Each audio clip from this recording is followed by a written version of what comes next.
ভারত এবং বাংলাদেশের মধ্যে 4096 কিলোমিটার দীর্ঘ আন্তর্জাতিক স্থল সীমান্ত রয়েছে, যা বিশ্বের পঞ্চম দীর্ঘতম স্থল সীমান্ত।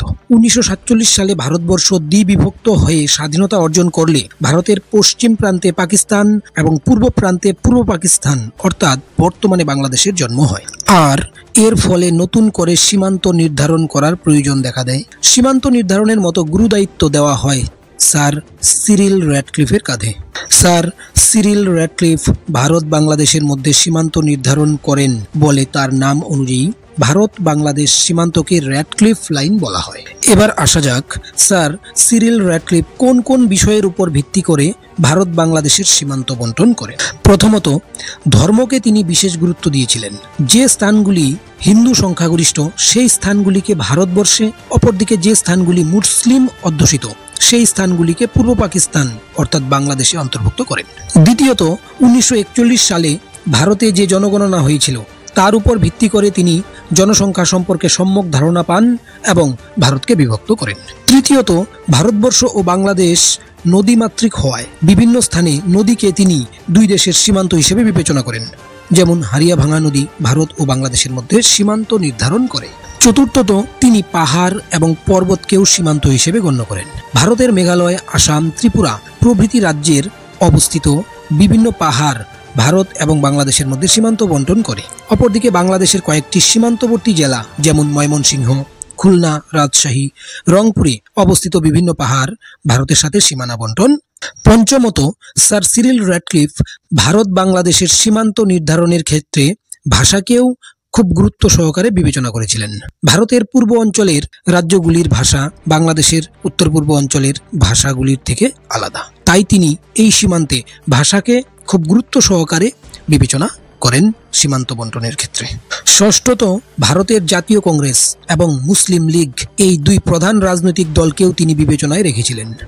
যে স্থানগুলিতে জাতীয় কংগ্রেসের প্রভাব বেশি ছিল সেই স্থানগুলি ভারতবর্ষে, অপরদিকে মুসলিম লীগের প্রভাবাধীন স্থানগুলি পূর্ব এবং পশ্চিম পাকিস্তানে অন্তর্ভুক্ত করেন। সপ্তমত, ভারত বাংলাদেশ বিভাজনের ক্ষেত্রে মন্দির মসজিদের অবস্থানকেও তিনি গুরুত্ব সহকারে বিবেচনা করেছিলেন।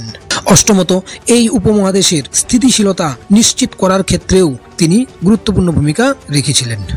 চলুন এবার একে একে আলোচনা করা যাক ভারত বাংলাদেশ সীমান্ত নিয়ে বিতর্কগুলিতে। প্রথমত, ভারত বাংলাদেশ সীমান্ত নির্ধারণের গুরুদায়িত্ব দেওয়া হয়েছিল সিরিল র্যাডক্লিফকে, যার ভারত এবং তার ভূপ্রকৃতি, জনসংখ্যার বিন্যাস সম্পর্কে কোনো জ্ঞান ছিল না। এর ফলে সীমান্তে এখনও ভারতীয় এবং বাংলাদেশিদের মধ্যে সংঘর্ষ দেখা যায়। তাছাড়া সীমানা নির্ধারণের আগে তিনি কখনো ভারতবর্ষে আসেননি।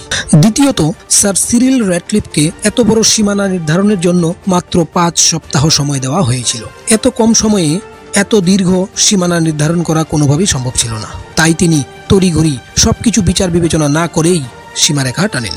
তৃতীয়ত, তিনি বিভিন্ন স্থানের সার্ভে না করেই শুধুমাত্র স্থানীয় জনগণের সঙ্গে আলাপ আলোচনার মাধ্যমে সীমারেখা টানেন, যা পরবর্তীকালে বিতর্কের কারণ হয়ে দাঁড়ায়।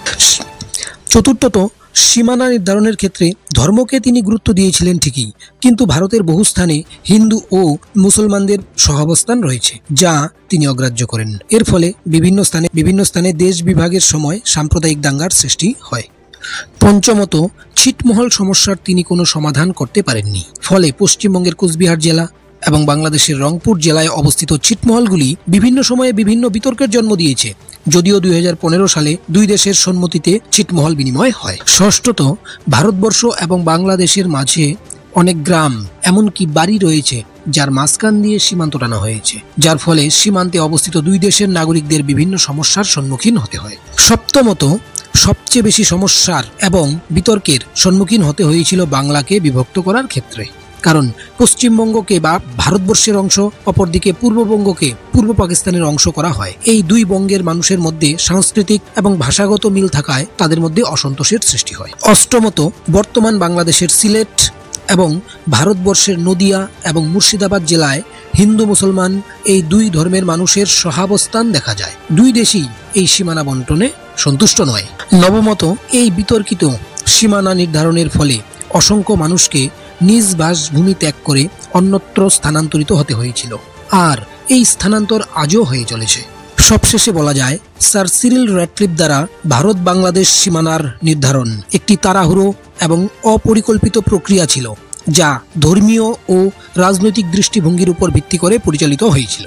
স্থানীয় বাস্তবতা, মানুষের জীবনযাত্রা এবং অর্থনৈতিক পরিস্থিতি বিবেচনা না করার ফলে দীর্ঘস্থায়ী বিরোধ, সামাজিক ও অর্থনৈতিক বিশৃঙ্খলা এবং মানবিক সংকট তৈরি হয়। তবে ভারত ও বাংলাদেশের মধ্যে সহযোগিতা এবং যৌথ উদ্যোগের মাধ্যমে এই সমস্যাগুলি কার্যকর সমাধান খোঁজার প্রয়োজনীয়তা এখনও রয়ে গেছে। তবে